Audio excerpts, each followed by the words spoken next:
Hey, UG6 checking in. Today I'm here with 96 Down Up, and we're going to talk about consoles and the transition from last gen to this gen. And Anthony, your thoughts? Because I'm Well, interested in everybody the else's main two things I thoughts. want to bring up is FPS and resolution, and why is it so important to the PlayStation and then Xbox fanboys today? Why is it so important to them? Like, I don't get it. Like, resolution, Watch Dogs is I coming out, mean, and I feel. yeah, go ahead. Wait. Last generation. I don't want to say this, but I'm gonna say it anyways.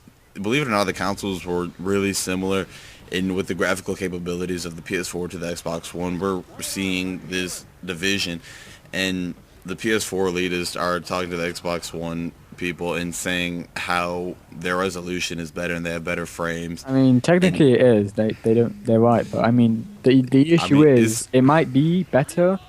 But why is it so important that it's better? Because I mean, you buy a console to game, don't I you? think it was because last generation people were like all over the Xbox 360. They were like, yeah, we have better internet, we have better games, our graphics are better. Or the PS3 was kind of like, we have free internet that, and I was a PS3 gamer, and when you play Xbox 360 online, then you play PS3 online. I can say that PS3, it wasn't bad, but it was mediocre at best. And you were a 360 gamer, Yeah, right? So you knew. we had like the top dogs, man. We had like a 3 gigahertz triple core processor. We had it down, man. Everything was on lock. Okay. But, But I think it's just that kind of situation, yeah, but it's become really, really like saturated in the excessively community. important, and I don't get it. Like, if and the issue is as soon as us guys, PC gamers, as soon as we start talking about, oh, we have the best of everything, we have the best graphics, best everything, then Then we just get shut then we down. just get shut down by these guys calling us like fanboys and faggots and elitists because they're arguing it within themselves, but we can't like say shit. It's like, I mean, the reason I bought a Um, 360 was because it was easy to use, hands down. You put your game in, you pay £5 a month to play, and you're good. And you have your and then friends on. on PC, you have to Oh, on get the PC you parts have to like built. install your game. It might crash. You might have to buy You a forgot about graphics the card best to run part. the game at your settings. Hey, you forgot about the best part, man. You gotta add people on Steam, Oh Origin, yeah, yeah, Uplay, yeah. and then Origin never wants to work and shit. Yeah. Oh my god. Finding friends is the the hardest thing ever. Like everyone has Skype, but Yeah, it's because PC's like nowhere close to as social as console will ever be because we're all on different hardware. everyone's on different hardware. Everyone's fanboying over Nvidia or AMD or Intel or AMD, and it's not as simple as it is on consoles. Which I think that's the main selling point for a console is for it to be simple, not for it to be graphically impressive. I think that is still a selling point. Don't get me wrong, though. It is still something important. The games And have I to mean, look you good, can, of course. I mean, you can kind of say that for. I know you and me both hate this topic, but on the topic of pre-built PCs, you can technically do that too.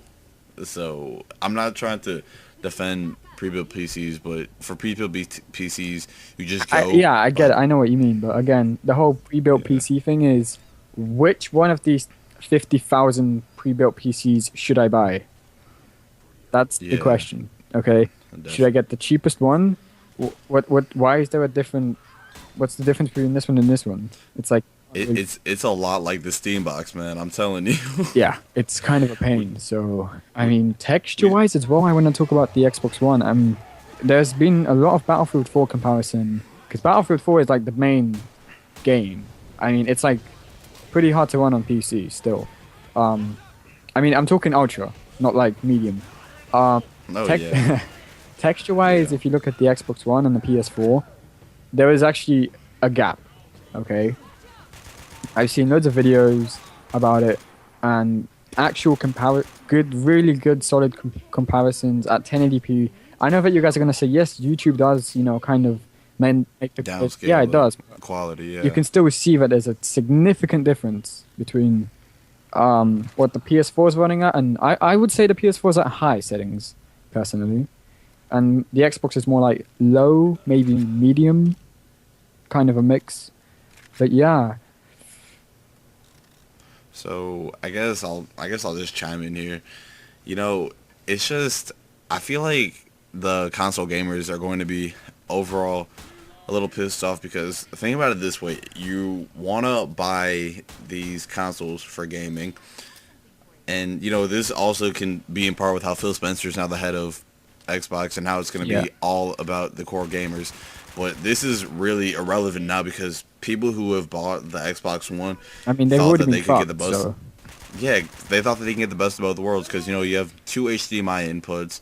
No, you have wait. What do you have? one's an You have an input, one's an HDMI output. input I don't know for who thought about. I yeah. don't know whose idea that was, but that is stupid, hands down. No, I mean, yeah. This is the biggest problem right now. They thought the Connect It's gonna be could. the shit. They thought the Connect was gonna be the shit. They thought that they could spend $500 on a weekend console that could overall just appeal to the demographic of casual users, but it failed because they ruined their controller. Because I heard their controller got worse.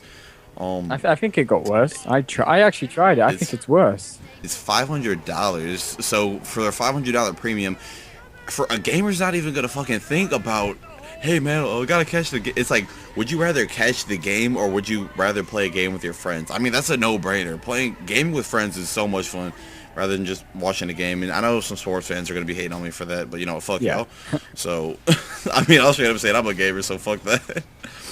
And it's just, I feel like now they did so much advertising towards how it'll be your everything system, but it's severely underpowered, so the gaming's already out of it, and it's $500. And now the new head is saying we're going to be all about gaming. But guess what, guys? You don't have the GPU or the processing power to support what Phil Spencer wants to do. They should have.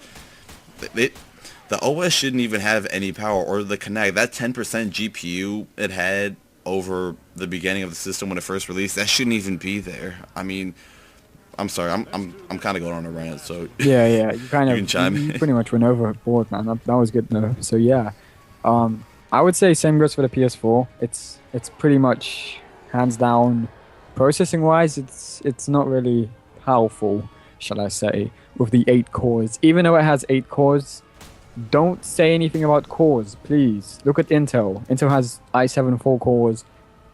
It competes with like the AMD 8 cores, and it almost wipes the floor with them pretty much. So yeah, cores is not an issue. I think the amount of the type of RAM they're using, GDDR5 against GDDR3, is a big difference. Okay, because alone, if you get the same chip, the same graphics chip, whether it will be whatever Radeon they're using, let's just assume it's a 7870 or a 7850 underclocked, and let's say you put GDDR3 on it. You do a benchmark, you get like 35 FPS. Then you add GDDR5, you do a benchmark, and you get something like 50. There is a big difference, okay, between 5 and 3. Okay, so Oh yeah, oh yeah, here, my bad. I'm just gonna chime in really quickly. So for the people who are on Nvidia that don't really know, all like the 7870 stuff, I think 7870 is like a the card. 660 Ti. Yeah, I don't even think it's a 660 Ti. No, 'Cause it, I was it's 660 it's Ti. between 660 and it beats the 660 in some games. Uh, Man, honestly, I think it's around like a 570. Like, I really Yeah. You're think it's kind of there, right. 'cause Yeah. I have a 660 Ti. I run in a Battlefield on high, and because you know the difference between high and ultra are so minimal, so I just run it on high. And not everything's on high. I turn some stuff down, but the fact is, you know, they should have just invested more money into a better GPU. That's really just the point. Yeah. I mean, is that what you're trying to get at, or? So I guess we're gonna wrap it up with this. Is there anything else we should talk about, or is that it? For all the people that are saying we need to give these people time to think about, you know, for all these people that are saying we need to give developers time to Utilize learn the no, it's architecture. bullshit. These are the same chips we have on PC. There's no difference between. Maybe it's the Jaguar cores they haven't really used at all, because I've never heard of these Jaguar cores, these magical, mystical, hyper-threaded cores. But the actual graphics chips, They're the ultra graphics hyper chips threaded. you can buy on PC, and yeah, they know how to utilize them properly. There are drivers, there's tons of games, and tons of developers who know how to utilize the graphics chips. So that's not really something you guys should even say. Oh yes, just wait 2 more years and the games will look amazing. No, okay, what you see now is what you're gonna get in 2 years' time. It's not gonna change. Yeah, every game is built on PCs, so the fact that they have been working with this architecture, because PC has been around for so long, and we've had 1080p and 60 frames, like that's a norm. We shouldn't even. I had last year. We shouldn't even be worried about that. But, anyways, I think that's about it. So anybody that's really just hoping for the next gen to get better resolution, maybe 1440p, that's not gonna happen. I heard a rumor that Xbox One supports 4K. I heard a rumor that the PS4 blows up every time you click the power button backwards. Anyways, I'm be checking out. Anything else you guys say? No, that's about it for me, guys. Hopefully you guys can check out my channel and UG6's channel. Subscribe to us both, and if you do enjoy our content, also check out some of our other videos. See you guys later. Peace out. UG6 checking out. Thanks for watching. Comment, rate, subscribe. Thank you. Bye.